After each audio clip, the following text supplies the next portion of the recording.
Ya,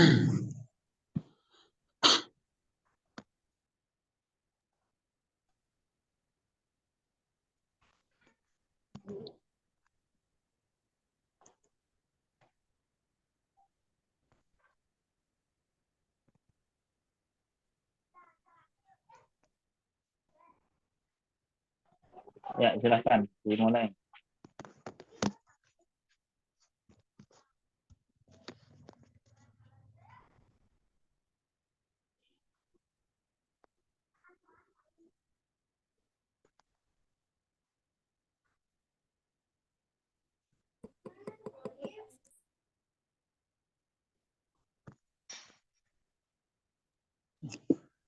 Assalamualaikum warahmatullahi wabarakatuh. Waalaikumsalam warahmatullahi wabarakatuh. Sebelumnya terima kasih kepada Bapak dosen pembimbing kita Ustadz Marzuki dan teman-teman sebagaimana yang telah dijadwalkan bahwa hari ini insya Allah kelompok kami, kelompok 4 yaitu akan membawakan presentasi makalah tentang konsep dan metode tadabbur dalam Al-Quran. Kami di sini ada 5 orang. Pertama saya sendiri, Suheri, Akbar Yuhardi, Muhammad Juhad, Muhammad Kamal, dan Deva Abdul Salam. Jadi lanjut,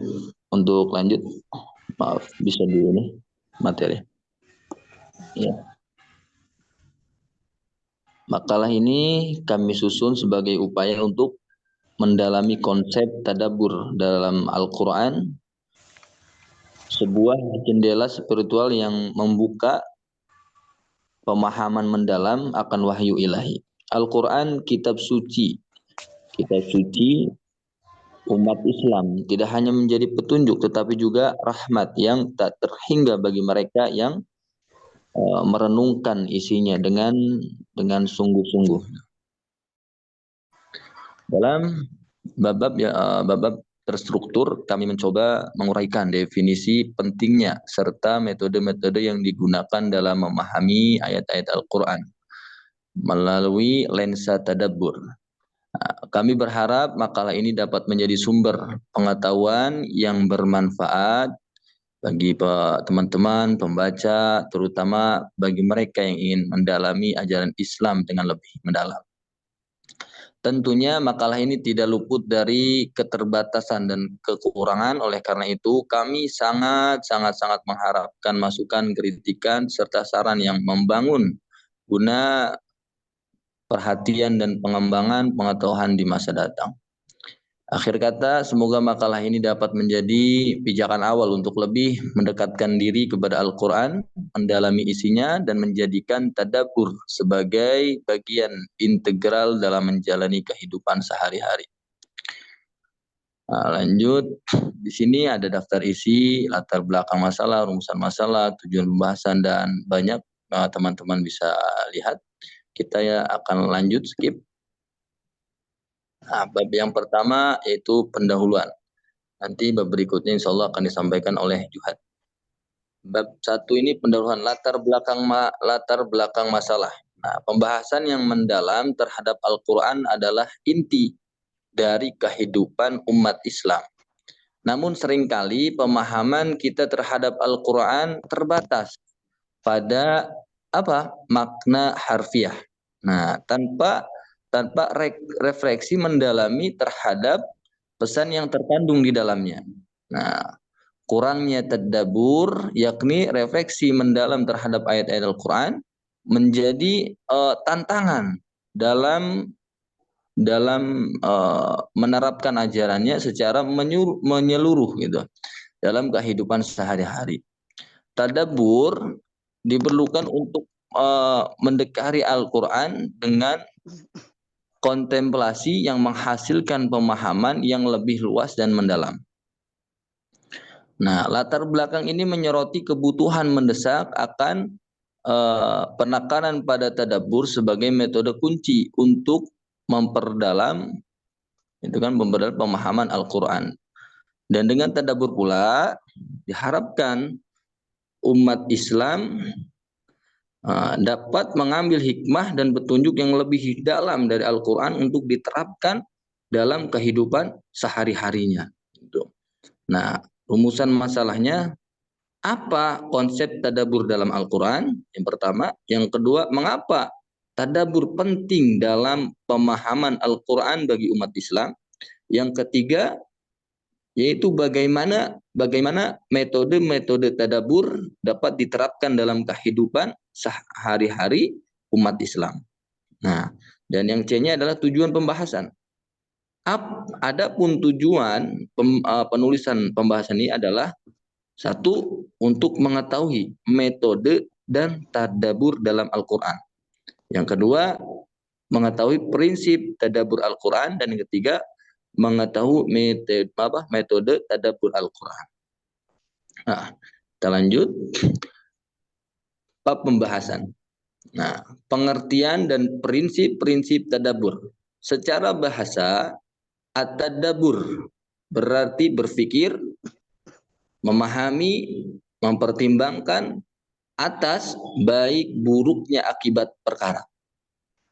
Nah, tadabbur dapat pula diartikan dengan memikirkan hakikat atau bagian-bagian sebelum dan sesudah.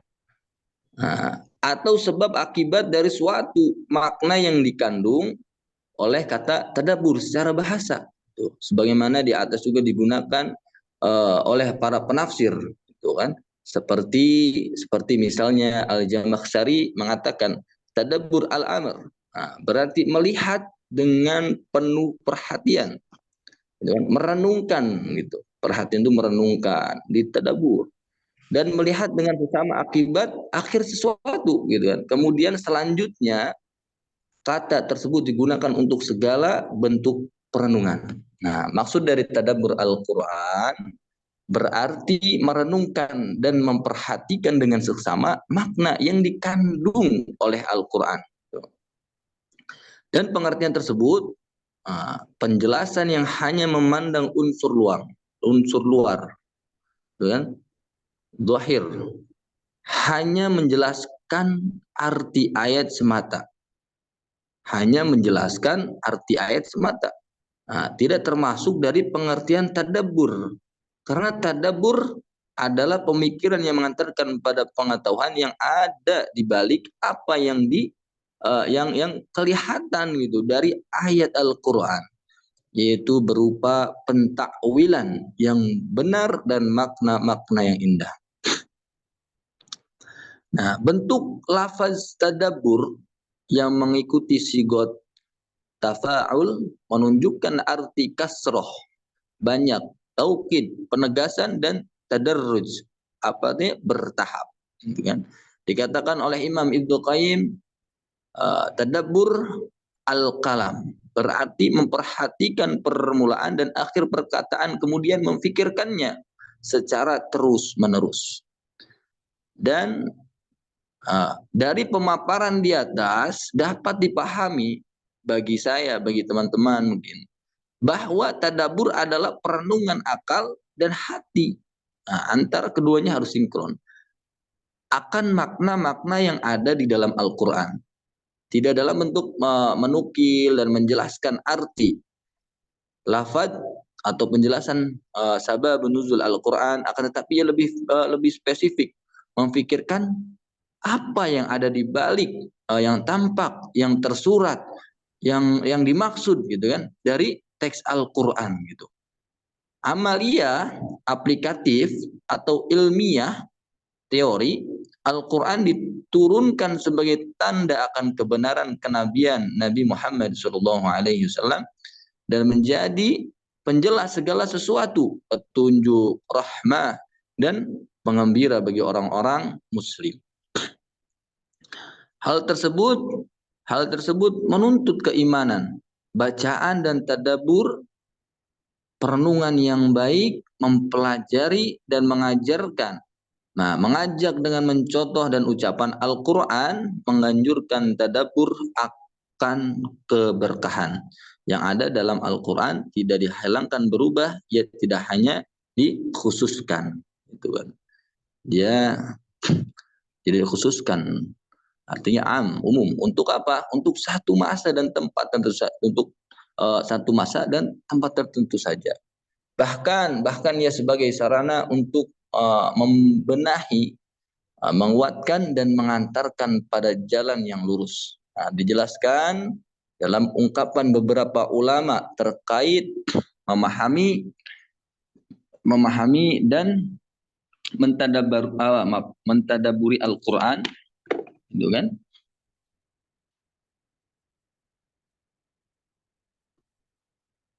Serta ancaman bagi orang-orang yang ya. Nah, di sini kita bisa lihat teman-teman ada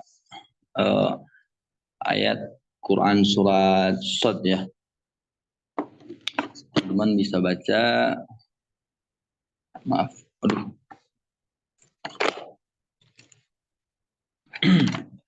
Di Quran surat As-Shad itu ayat 29.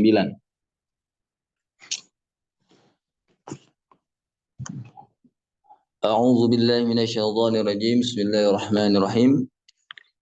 Kitabun anzalnahu ilaika mubarakan liyadabbaru ayatihi waliyadhakkaru ulul albab. Dan ada pula di Quran surah Al-Baqarah, A'udzu billahi minasyaitonir rajim. Bismillahirrahmanirrahim. Afala yatadabbaruna al-Qur'ana am 'ala qulubin aqfaluha. Nah, menurut Imam Qurtubi, ayat tersebut merupakan dalil kewajiban untuk memahami makna-makna dalam Al-Quran. Nah, lebih lanjut dikatakan oleh para ulama, diharuskan bagi para pembaca Iqra'ul Quran, bagi membaca Al-Quran untuk apa? Menghadirkan hati dan memikirkan kandungan arti bacaannya, gitu. Dikarenakan ia sedang membaca pesan dari Allah, gitu kan? Nah, ini pesan dari Allah, bukan pesan dari pacar, bukan dari apa. Kalau pesan dari pacar kan sama, kita harus dari pikiran dan hati, gitu kan. Nah, sama ini pesan dari Allah, gitu kan? Tuhan bagi manusia. Yang apa yang diperuntukkan untuk hambanya. Nah, kita ini hamba. Oleh karenanya bagi mereka yang mampu untuk memahami arti kandungan Al-Quran. Nah, dan tidak melakukan berarti ya seperti tidak sedang membaca. Bahkan Ibnu Katsir menganggap orang yang tidak mentadaburi Al-Quran, yang tidak memfikirkan, tidak memperhatikan, tidak memperhatikan lah, termasuk dari orang yang meninggalkan Al-Quran, yang kecamannya dijelaskan dalam ayat 1, bisa lihat kan, dikatakan oleh sahabat Ali bahwa tidak ada kebaikan, Masya Allah, tidak ada kebaikan di dalam satu ibadah yang tidak dilandasi dengan keilmuan dan tidak dianggap sebagai ilmu bila tidak dilandasi dengan kefahaman faqih, dan tidak pula dianggap membaca bila tidak ada tadabbur, penghayatan di dalamnya. Masya Allah.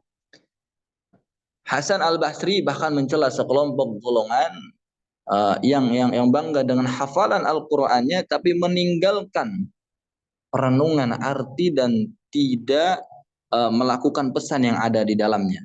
Perintah tadabbur ditunjukkan kepada semua makhluk, baik dari kalangan manusia dan jin, muslim dan kafir.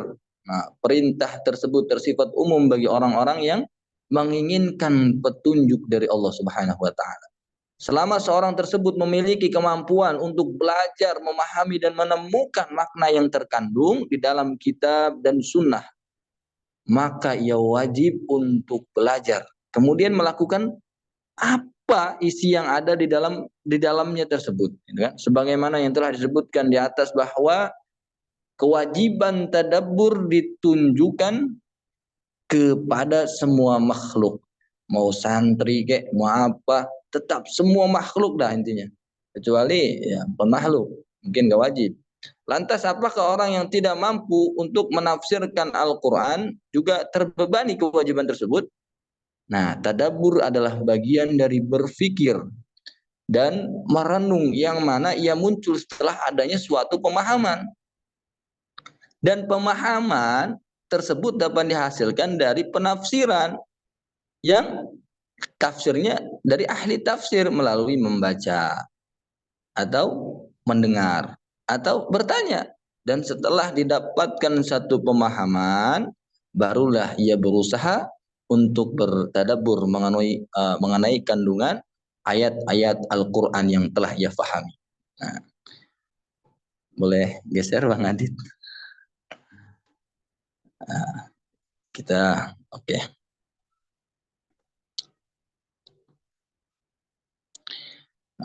Pahami. Sangat disayangkan sebuah ungkapan, sangat disayangkan yang menyatakan bahwa Al-Quran adalah kitab yang sulit dan sukar untuk difahami. Ya, ini adalah pernyataan yang sangat-sangat disayangkan. Apalagi nauzubillah yang mengatakan adalah orang Islam sendiri. Wah, ini sangat disayangkan.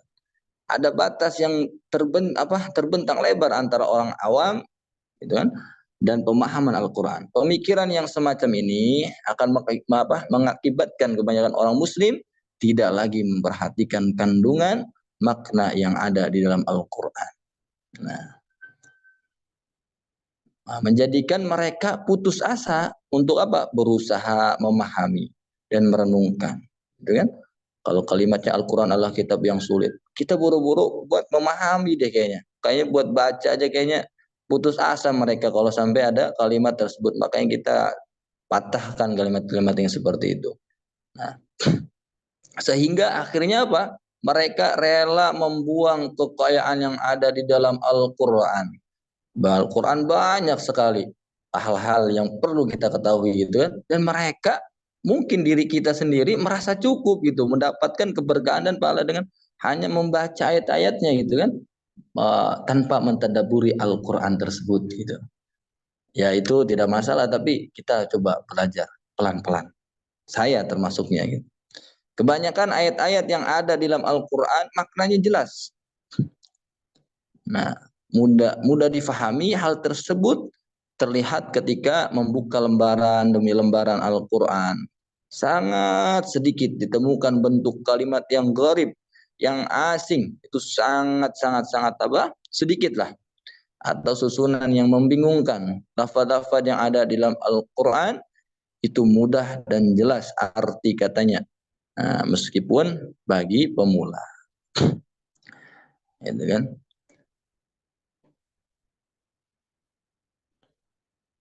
Mana ini? Nah ya. Meskipun demikian, bagi orang yang mentadabburi isi Al-Quran, disarankan bagi orang-orang yang sudah paham betul isi kandungannya. Bertanya kepada ahlinya terkait ayat yang masih dirasa janggal. Masih bingung kita. Nah, kita tanya kepada ahlinya. Jangan tanya sama orang yang bukan ahlinya. Dan berhenti pada ayat-ayat mustasyabihat. Dan hal ini tidak berarti melarang untuk memahami kandungan makna Al-Quran secara global. Menutup orang yang bukan ahlinya secara keseluruhan pintu dari jendela tadabbur. Itulah yang membedakan antara ta'allum dan ta'lim. Juga antara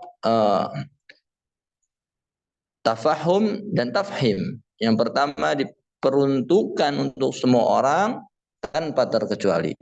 Sedang yang kedua khusus bagi para tafsir yang di situ dituntut berbagai macam persyaratan yang harus dipenuhi. Dan insyaallah yang B ini manfaat dan cara berinteraksi dengan Al-Quran akan disampaikan oleh Juhad. Silahkan tafadhol.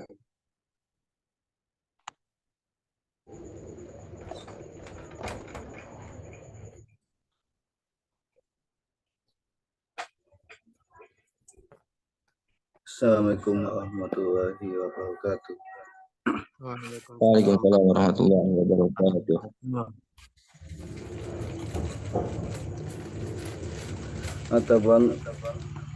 Adapun terkait dengan saran-saran yang dapat memudah dan mengatakan seseorang untuk dapat bertabur adalah sebagai berikut. Mengagungkan Al-Quran yaitu dengan menghadirkan di dalam hatinya pembaca akan agungnya zat yang berbicara, mendengarkan dan memperhatikan dengan sungguh-sungguh, niat yang benar, dia menghatikan hati, tawadu dan meninggalkan sifat takabur dan menentang. V. Memahami asal makna ayat Al-Quran secara global, mengulang-ulang dan mengartikan bacaan disertai dengan membahas dan memikirkan makan dan rahasia yang ada di dalam Al-Quran, dan meyakini adanya tujuan yang lebih khusus dari sekedar arti dohir yang disebutkan di dalam Al-Quran.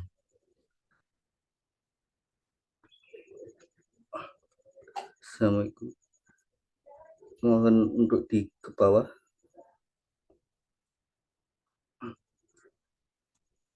Ataupun beberapa hal yang dapat menjadikan penghalang terjadinya interaksi antara seseorang dengan Al-Quran, yang hal itu terjadi lantaran adanya tabir penutup yang dihamparkan oleh setan ke dalam hati seorang mukmin, menjadikan hatinya buta akan rahasia-rahasia yang ada di dalam Al-Quran.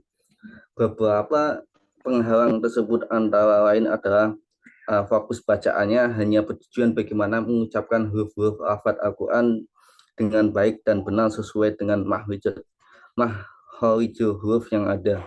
B. Bertaklid dan membiarkan dirinya terkungkung kefanatikan yang berlebihan kepada mazhab yang ia dengar. C. Ia terus-menerus berada dalam kubangan dosa.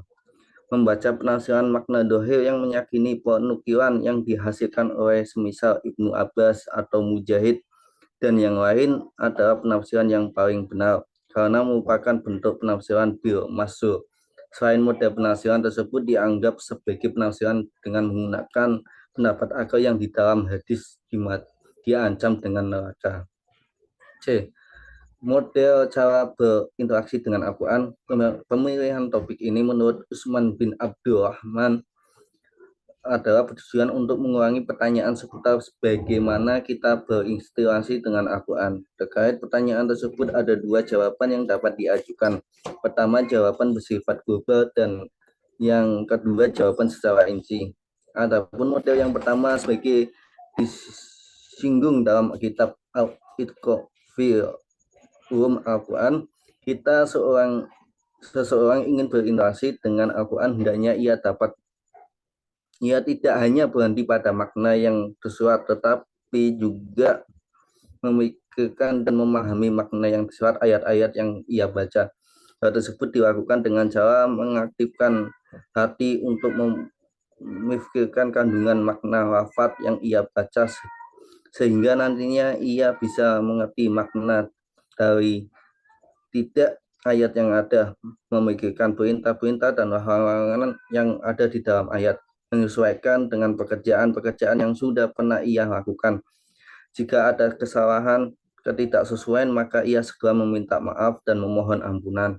Dan apabila menjumpai ayat yang berisi rahmat, ia merasa optimis dan meminta untuk diberikan, atau ayat-ayat berisi siksaan, maka ia merasa berbelas kasihan meminta perlindungan.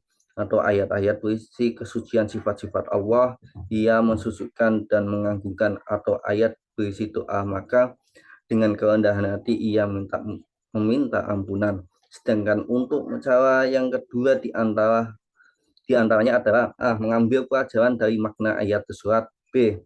Muqarana, yaitu mengumpulkan dan membandingkan antara dua ayat tapi dalam satu tema yang sama, sehingga akan tampak makna yang berbeda sebelum dilakukan.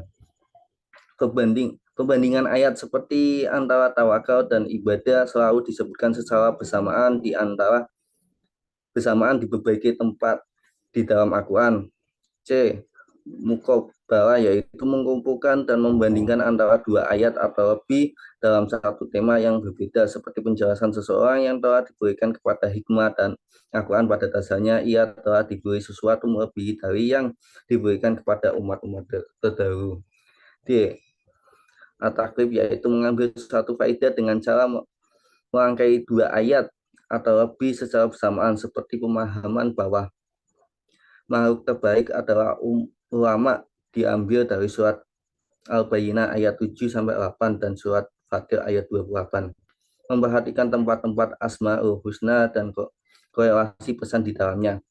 F. Memperhatikan urutan-urutan ayat dan surat Al-Quran. Memperhatikan pembagian golongan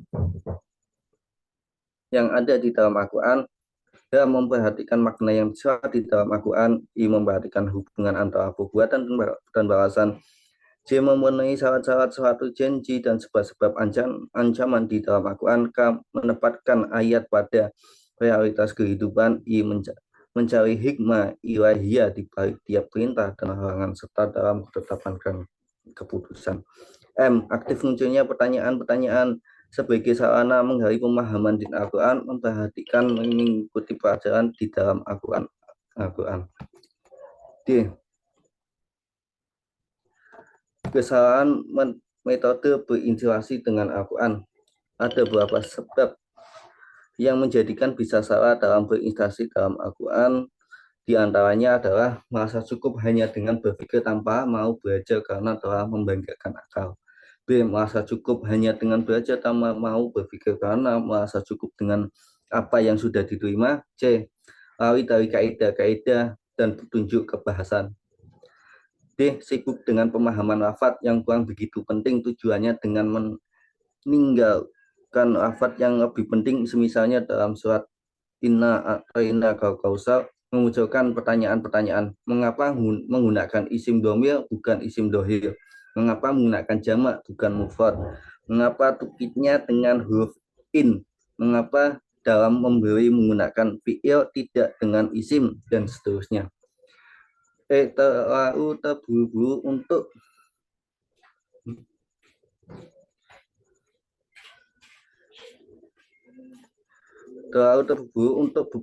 berpegangan pada satu makna sebelum benar menganugerahkan usaha tadabbur. Untuk kesimpulannya,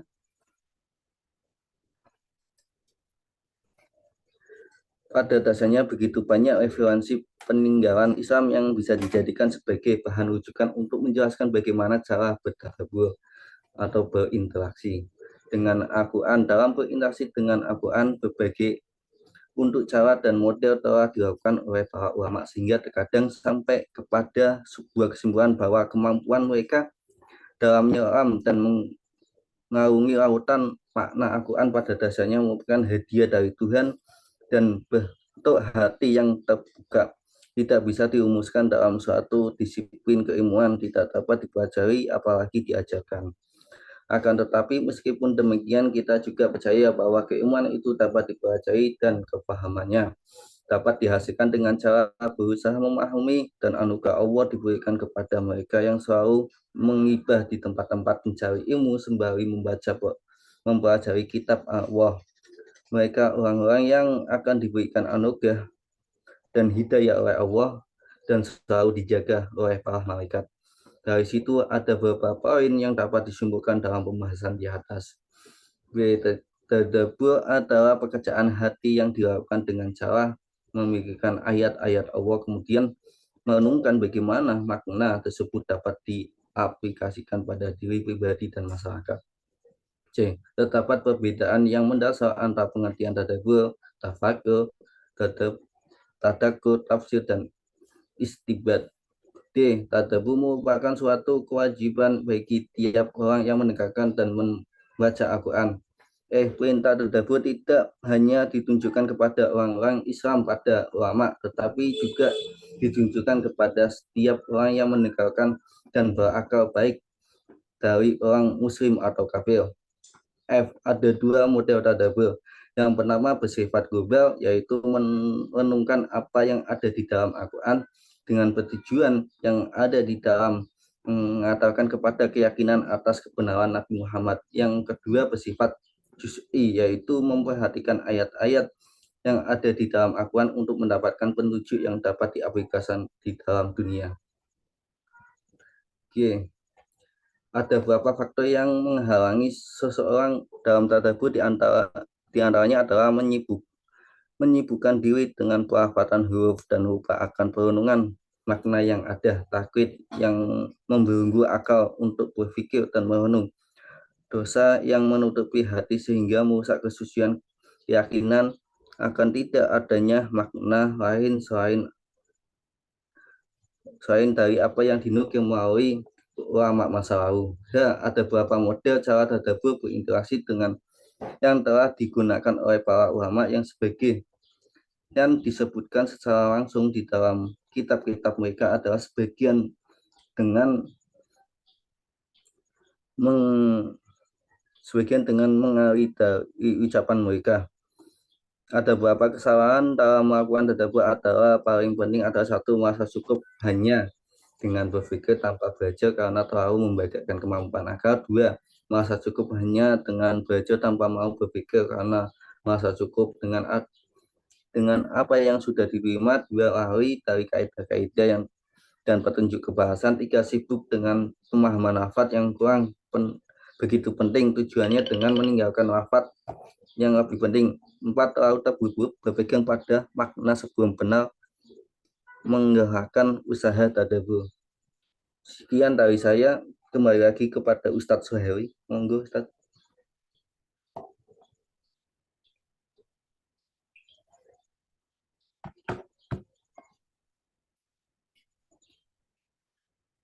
Monggo untuk Ustadz Suhairi.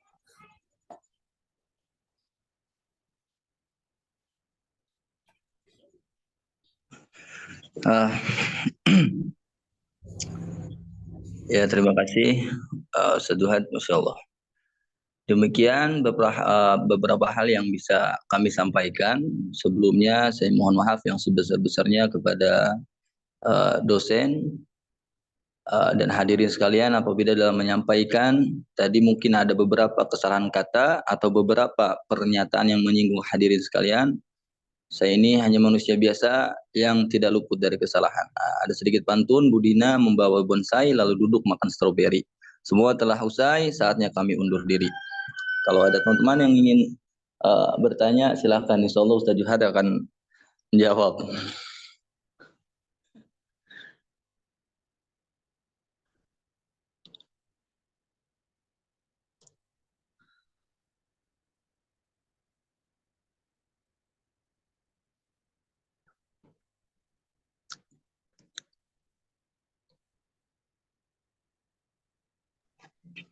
Baik, Ustadz Salabi, selamat pagi.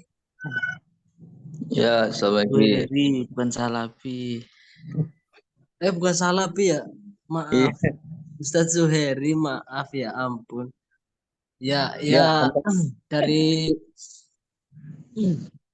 yang saya pahami terkait dengan pemaparan panjenengan bersama Ustadz Zuhad tadi terkait tadabbur Al-Quran, saya kira tadi saya sudah disampaikan bahwa tadabbur itu mengambil pesan atau ibroh yang bisa kita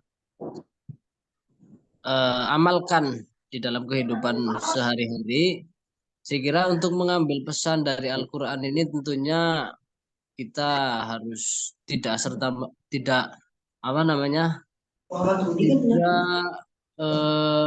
bisa langsung menggunakan arti letter dari Al-Quran. Kita harus paham tafsir, kita harus paham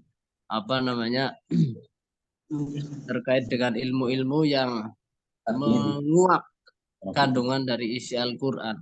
Saya kira yang panjenengan sampaikan itu katanya semua orang bisa melakukan itu, tapi kayaknya perlu adanya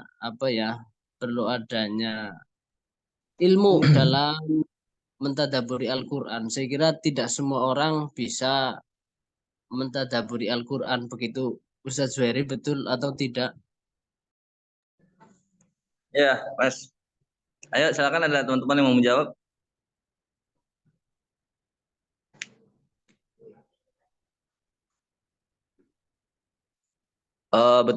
Ya, izin saya menjawab. Mungkin bisa ditambahkan oleh teman-teman.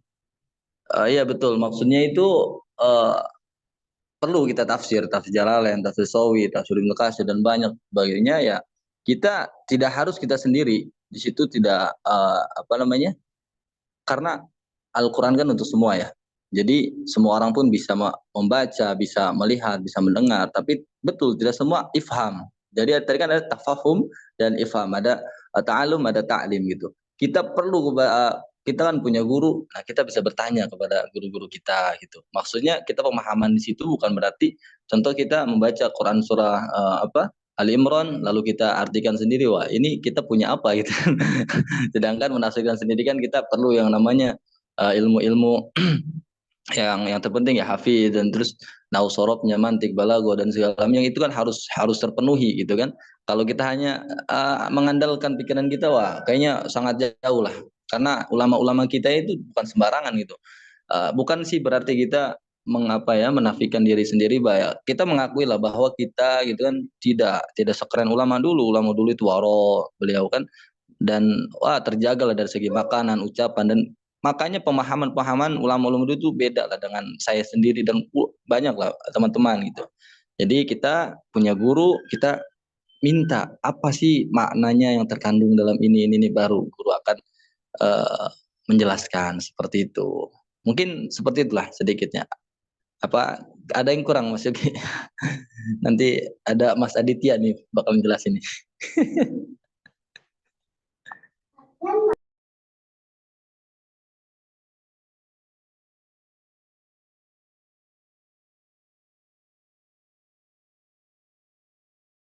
Apa ada lagi teman-teman?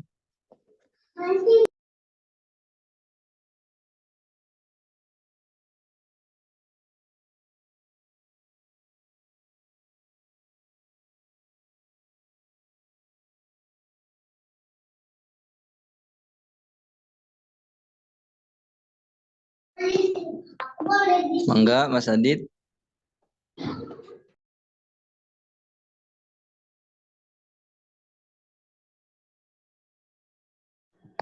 Assalamualaikum warahmatullahi wabarakatuh. Waalaikumsalam warahmatullahi wabarakatuh. Izin bertanya Pak Ustadz Zuhri dan yang lainnya tentang tadabur. Tadabur ya. Tadabur. Mungkin sebagai orang awam tadabur itu pengaplikasiannya bagaimana ya? Terus apakah bisa dicontohkan di zaman-zaman Nabi dulu hal sederhana apa yang dipraktekkan tentang ilmu tadabur ini gitu? Mungkin itu aja Pak Ustadz Zuhri. Terima kasih.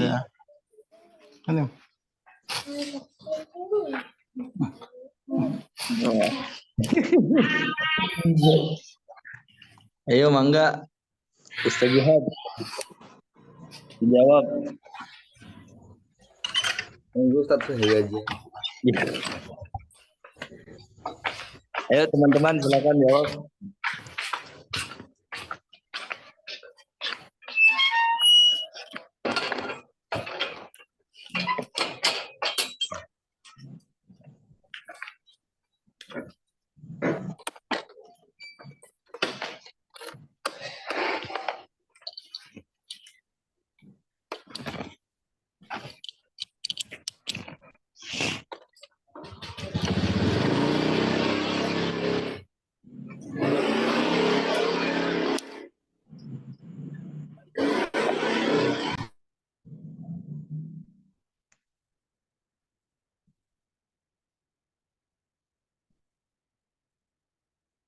Ayo Mas Yogi, kalau mau menjawab silakan.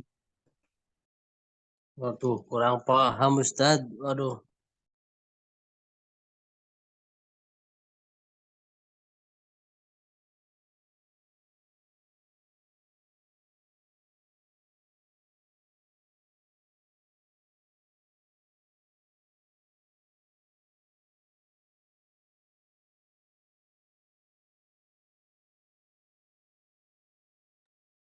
Izin bertanya Ustadz.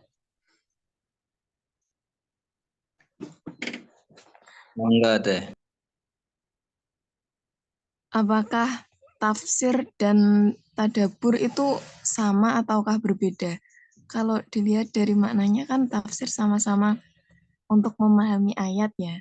Apakah hampir sama ataukah berbeda dengan tadabur? Terima kasih.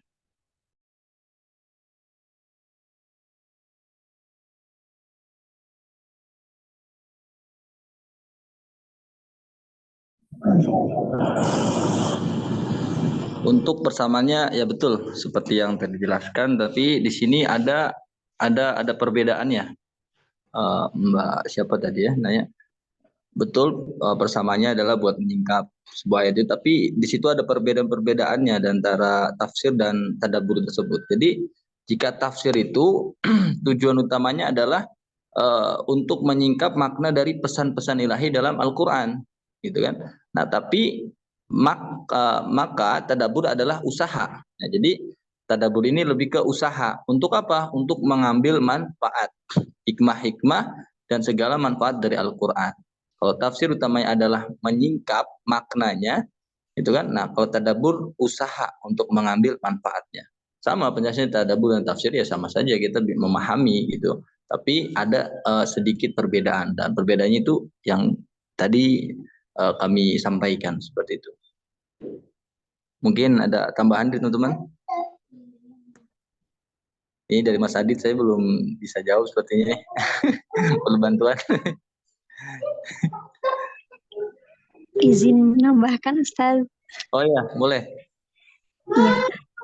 Kalau tadi dari pertanyaan Kak Ainis, tadabbur dan tafsir sama atau tidak, mungkin berbeda tapi sedikit berbeda tapi sama gitu.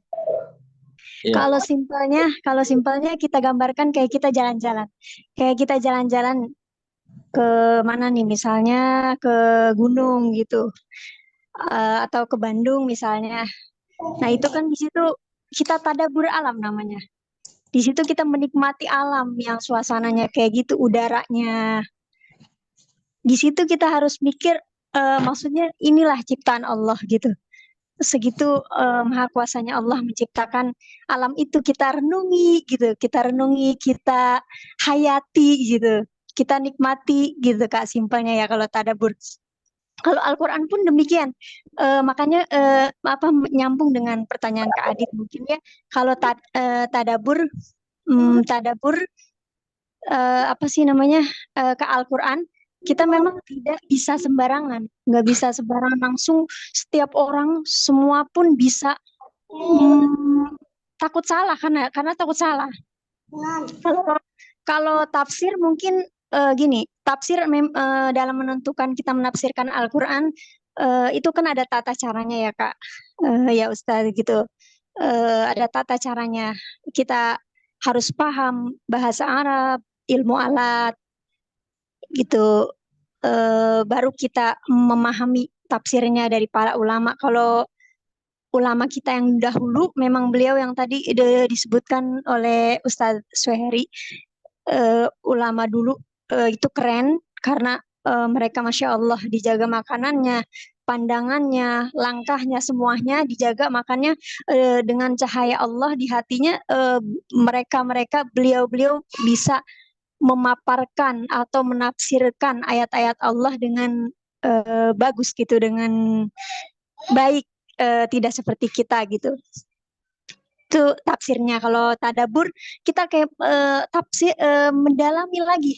Kita membaca Al-Quran, kita baca tuh Al-Quran, kita pahami artinya, lihat artinya, terus kita tadaburi gitu yang di dalam Al-Quran. Apa isi kandungannya? Apakah itu ada larangan-larangan Allah?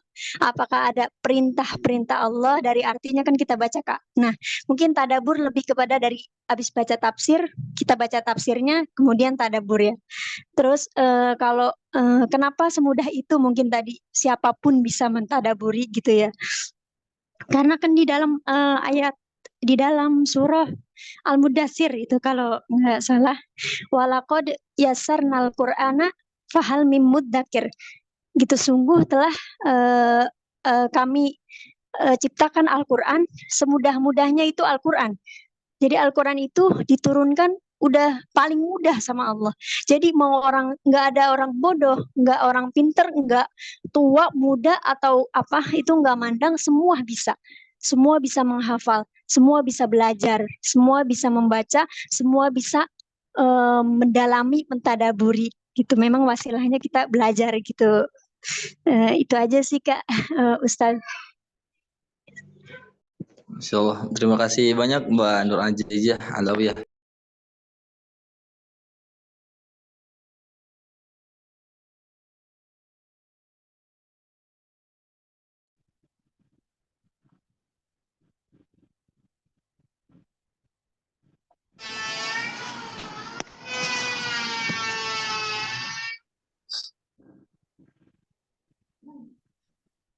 Silakan, mungkin barangkali ada yang menambahkan atau mau menyempurnakan, silakan.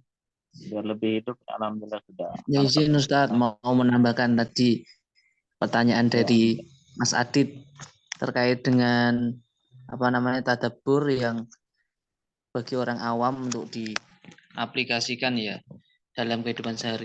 Mungkin banyak sekali ya di dalam Al-Quran terkait dengan ayat-ayat itu yang bisa kita renungkan bersama dan bisa kita aplikasikan untuk kehidupan sehari-hari. Semisal dalam contoh yang di dalam Al-Quran, dalam surat Al-Ma'idah itu ada ayat 2, wa ta'awanu 'alal birri wat taqwa. Kita saling tolong menolong dalam kebaikan dan takwaan. Wala ta'awanu bil ismi wal udwan, dan tidak tolong menolong dalam kemaksiatan atau kejelekan. Itu mungkin bisa kita aplikasikan dalam kehidupan sehari, bahwasanya kita dalam bermasyarakat atau bertetangga kita harus baik ya, kita rukun sama tetangga, sama kedua orang tua juga kita saling membantu, itu juga bisa. Terus ada lagi di dalam surat Al-Maidah juga larangan-larangan itu terkait dengan minum khamr itu nggak boleh, terus juga larangan judi, terus makan barang haram itu juga, itu mungkin bisa kita tadaburi bersama-sama, bahwasanya yang hal-hal semacam itu bisa kita aplikasikan untuk kehidupan kita sehari-hari, khususnya bagi orang awam. Nah, mungkin cukup itu saja yang saya sampaikan untuk menanggapi pertanyaan dari Mas Adit tadi. Terus saya ingin bertanya sama tadi yang pemateri. Tadi kan disebutkan bahwasanya kan untuk terkait dengan tadabbur itu kan diperintahkan untuk seluruh makhluk ya, seluruh makhluk. Diperintahkan untuk seluruh makhluk, khususnya pada manusia, jin, orang muslim atau kafir. Untuk tadaburnya jin atau orang kafir itu seperti apa ya? Mungkin cuma itu yang saya tanyakan.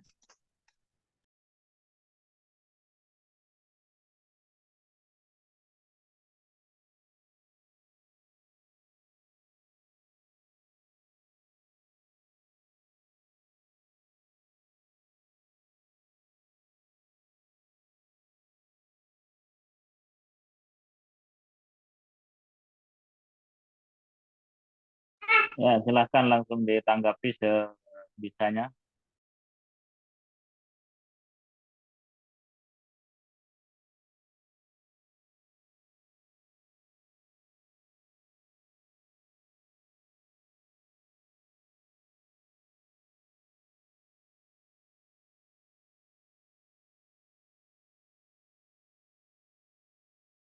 Mangga Ustaz Adit tambahin. Ini pematerinya kan 4 orang kan? Silakan Iya, Pak. dibantu. Atau yang lain silakan. Mas Deva atau Kang Akbar Hardi, Ustaz Zuhad, silakan.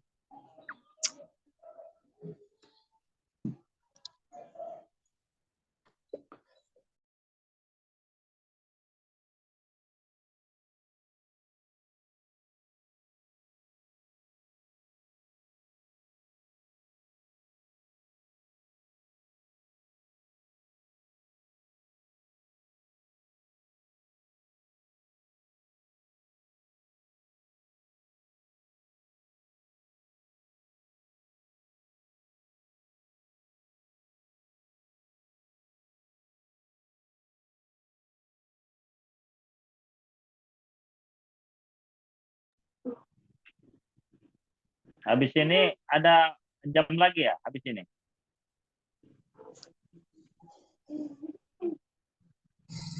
Sudah diganti jadi habis asar, Ustaz. Oh. Kalau memang sudah tidak ada, silahkan di moderator di akhiri, nanti kita bahas bersama lagi. Ada beberapa hal yang mau disampaikan.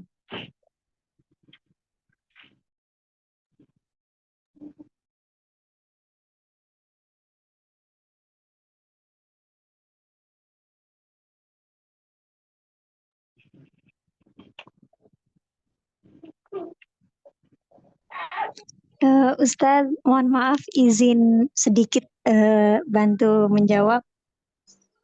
Ya, silakan. Tapi apabila ada kesalahan mohon diluruskan. Untuk tadabur makhluk ya.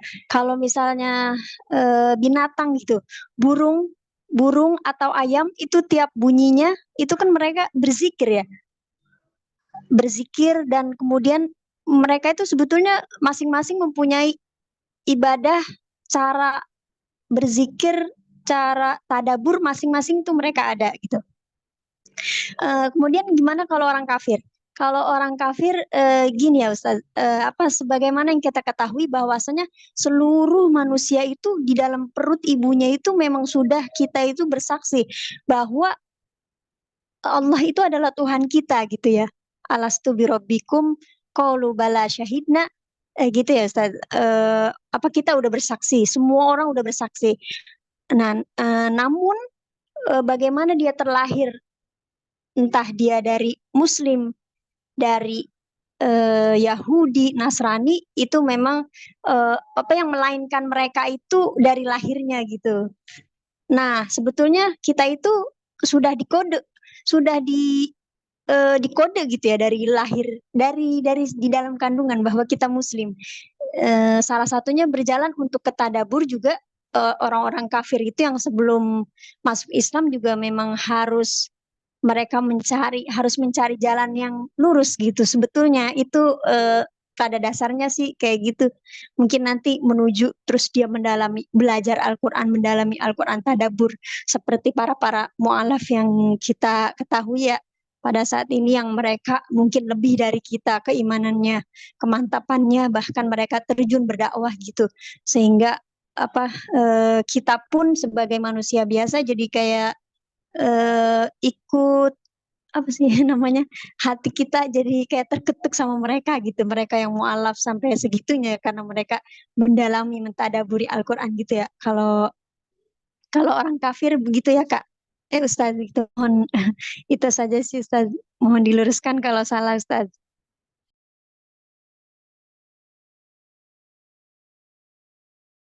Ya, saya ambil alih ya langsung ya, moderator ya, izin ya.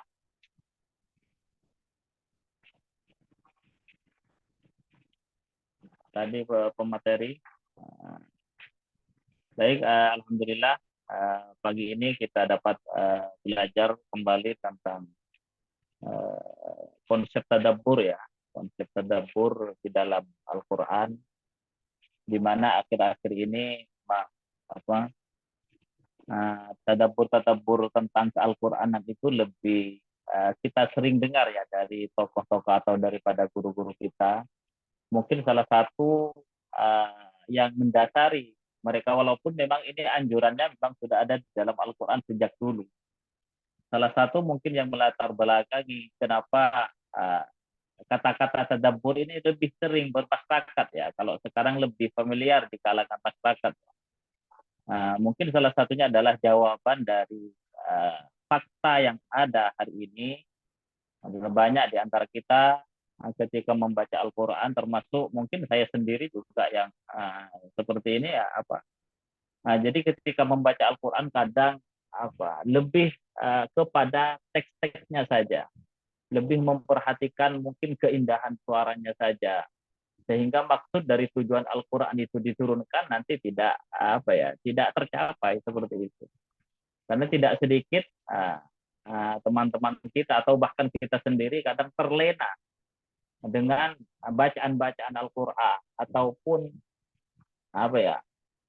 keindahan selalu memperhatikan lafal-lafalnya Al-Quran dan membelakangi makna dari Al-Quran itu. Padahal Al-Quran itu diturunkan sebagaimana yang sudah dijelaskan tadi oleh pemateri, kitabun anzalnahu ilaika liyadabbaru ayatihi wa liyatadzakkaru ulul albab.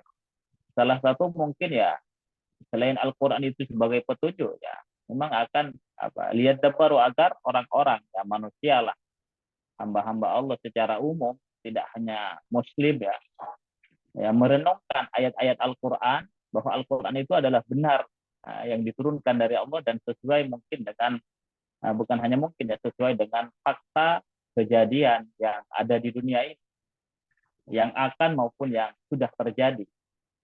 Karena memang banyak orang-orang Al-Quran itu ya, kalau di dalam Al-Quran tersendiri kan memang afala yatadabbarun Al-Quran itu, kalau kita sekaligus tadi menyinggung tadabbur di masa Rasulullah ya.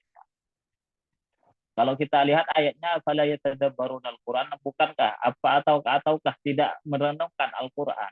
Maka di ayat selanjutnya kan kita, walau kana min 'indi ghairillah lawajadu fihi ikhtilafan katsira. Mereka bertanya, andai kata Al-Quran itu bukan dari Allah, maka terdapat ikhtilaf ataupun perbedaan-perbedaan, atau bahkan sudah dirubah Al-Quran itu. Jadi mungkin ini satu bentuk perenungan mungkin ya bagi kita semuanya, bahwa ya coba bayangkan ya, intinya tadabbur itu merenungkan. Andai kata Al-Quran ya memang tidak dari Allah dan tidak dijamin dari Allah, maka mungkin seperti apa ya, kitab-kitab sebelumnya lah istilahnya ya. Ini menunjukkan bahwa mukjizat Al-Quran adalah mukjizat terakhir yang memang apa, kalau selamanya ya mungkin ya sampai sekarang ya Al-Quran ya tidak ada yang merubah dalam segi pemahaman lah istilahnya. Dalam segi lafal lah, saking banyaknya orang-orang yang menghafal Quran. Jadi kalau secara singkat ya, tadabbur itu adalah apa ya? Yaitu merenungkan ya. Kalau kita ayat Al-Quran kan, di dalam Al-Quran misalnya ya tadi, walau kana min 'indi ghairillah lawajadu fihi ikhtilafan katsir. Ya bentuk renungannya, anjurannya bagi kita renungkan hayati Al-Quran, kemudian pikir dalam-dalam, renungkan dalam-dalam agar kita benar-benar ambil manfaat dari Al-Quran. Nah, kalau orang-orang kafir dulu kan sepintas ya banyak ya, bukan nggak paham mereka, tapi karena memang nggak mau memikir, ya mungkin dari banyak faktor dan semacamnya. Jadi inti yang pertama adalah merenungkan. Mungkin kalau tadi disebutkan tafsir, kalau kan tafsir Al-Kashfu. Al-Kashfu itu ya menjelaskan, membuka tirai dari ayat-ayat Al-Quran. Apa yang dimaksud Al-Quran sesuai yang dijelaskan oleh para salafus saleh ataupun para alim ulama. Sedangkan tadabbur itu sendiri walaupun memang punya kesamaan, ya tadabbur sendiri yang mengambil ya hikmah lah dari di antara ayat-ayat yang banyak di dalam Al-Quran menjelaskannya. Tidak hanya sepintas kita melihat tafsirnya, tapi mungkin ketika direnungkan punya makna tersendiri. Namun di akhir-akhir ini mungkin ada pendapat ulama yang tidak hanya bahwa tadabbur itu tidak hanya merenungkan seperti itu saja. Akan tetapi tadabbur di masa sekarang ada ulama-ulama ataupun ulama kontemporer lah istilahnya, menjadikan ilmu tadabburil Quran itu adalah sebagai ilmu tersendiri yang terperinci, mungkin sama halnya dengan tafsir, punya ada syarat dan semacamnya. Kalau tidak hanya sebatas merenungi lah istilahnya seperti itu. Ada konsepnya, ada apa ya mungkin sama seperti nggak jauh beda dari syarat-syarat yang diajukan oleh ulama tafsir. Tentunya tadi juga benar, apabila ingin tadabbur Quran tentunya kan sudah paham dari segi asbabun nuzulnya. Artinya untuk menghasilkan tadabbur yang mendalam, yaitu kan harus paham maknanya. Selain makna, kemudian perbedaan antara makna yang lain. Kemudian juga tentang bahasanya, asbabun nuzulnya, termasuk munasabatul ayat, korelasi antara ayat satu dan ayat lainnya, ini kan kita harus tahu. Sehingga sejauh mana, kalau boleh saya katakan ya, sejauh mana pemahaman ke Al-Quranan dari bidang tafsir, ilmu tafsirnya seseorang, maka sedalam itulah dia mampu merenungkan ayat-ayat Al-Quran. Nah, jadi intinya pertama ya renungan Al-Quran, mengambil hikmah. Kalau Allah bicara di dalam Al-Quran misalnya, kitabun kama arsalna fikum rasulan minkum yatlu alaikum ayatina wa yuzakkikum wa yu'allimukumul kitaba wal hikmata wa yu'allimukum ma lam takunu ta'lamun. Bahwa Allah Subhanahu wa taala menurunkan Al-Qur'an kepada kita ya selain untuk dibaca ya diajarkan. Bahwa Al-Qur'an itu mampu mensucikan diri kita. Bahwa Al-Qur'an itu banyak hikmah-hikmah yang terambil di dalam Al-Qur'an. Jadi kalau ulama sekarang ya membaginya dengan ya ada syarat-syarat tertentu ya tentunya tadi ya harus paham bahasa Arab. Apakah semua orang mampu mentadabburi Al-Qur'an? Tidak semua orang mampu mentadabburi Al-Qur'an. Ya yang paham tentang Al-Qur'an ya mungkin kalau pahamnya separuh, maka mungkin separuh juga yang dihasilkan dari tadabbur tersebut. Itu pun kalau nggak salah. Makanya ada salah satu ulama mengatakan bahwa syarat tadabbur itu juga tidak bertentangan. Kalaupun kita merenungkan ayat-ayat Al-Quran sedalam-dalamnya, maka hasil dari tadabbur itu tidak bertentangan dengan ajaran-ajaran Rasulullah Shallallahu Alaihi Wasallam. Jangan sampai seperti tadabburnya ulama filsafat, ulama sufi yang memang dianggap bertentangan dengan hadis-hadis Rasulullah Shallallahu Alaihi Wasallam. Kan kalau tadabbur itu lebih kepada ulama-ulama tafsir sufi yang memang mengambil intisari daripada Al-Quran. Itu biasanya yang dikatakan oleh ulama-ulama terdahulu. Jadi memang intisari itu ya mungkin hasil dari sebuah renungan. Misalnya kalau kita renungkan lagi, pikirkan lagi, ada yang mengatakan bahwa ya tafsir-tafsir itu kan butuh merenungkan tafsir tematik. Ayat ini berhubungan dengan ayat ini. Mungkin misalnya siratal ladzina an'amta 'alaihim, maksudnya 'alaihim minan nabiyyin was-siddiqin wasyuhada was-shalihin. Itu digabungkan dulu, dibandingkan dulu hasilnya apa. Jadi pada intinya mengenai tadabbur ya ada dua mungkin yang tadabbur seperti yang kita pahami. Ya, kemudian yang kedua adalah tadabbur yang memang mempunyai konsep-konsep tersendiri, metode-metode tersendiri untuk memahami Al-Quran lebih dalam lagi, ataupun mengambil intisari atau yang tersurat dan tersirat dari satu ayat yang dapat kita amalkan dan renungkan dalam kehidupan kita sehari-hari. Mungkin itu saja yang dapat saya sampaikan. Untuk masalah tulisannya Ustadz, mohon maaf ini untuk semuanya ya. Saya nggak tuntas baca tadi, hanya sepintas karena baru datang dan biasanya jam 8 Ustadz, mulai tadi subuh sampai sekarang langsung ngajar barusan datang. Ini ngajar lagi ya. Jadi mohon nanti sebisa mungkin ya sebelumnya ya biar Ustadz melihat dulu. Tapi saya sepintas saya baca tadi ada referensi yang sudah ngambil dari kita. Cuman nanti kalau mau lengkap untuk setelahnya, apabila suatu istilah mungkin benar-benar dimapankan istilahnya, misalnya konsep itu apa, tadabbur, walaupun tadi ya sudah disinggung tadabbur menurut ulama-ulama ini semakin banyak definisi itu semakin bagus ya. Tidak hanya menghadirkan satu referensi atau satu ulama saja. Jadi kumpulkan semua referensi yang ada, baru nanti kita bisa menyimpulkan. Tadi sudah banyak disinggung tentang tadabbur ini. Saya kira cukup. Intinya itu saja tentang tadabbur. Semoga kita ini diberi pemahaman yang benar oleh Allah Subhanahu wa taala. Semoga bisa mengamalkan ilmu sedikit yang kita punya. Itu saja. Mohon maaf ini Ustadz tidak bisa lama-lama, kalau pagi lagi ditunggu ngajar juga. Cukup sampai di sini. Mohon nanti ya sama ya masalah referensi ya. Intinya banyakin referensi.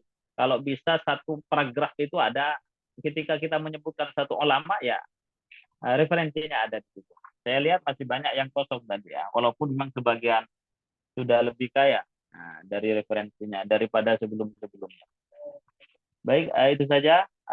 Kurang lebihnya mohon maaf. Assalamualaikum warahmatullahi wabarakatuh.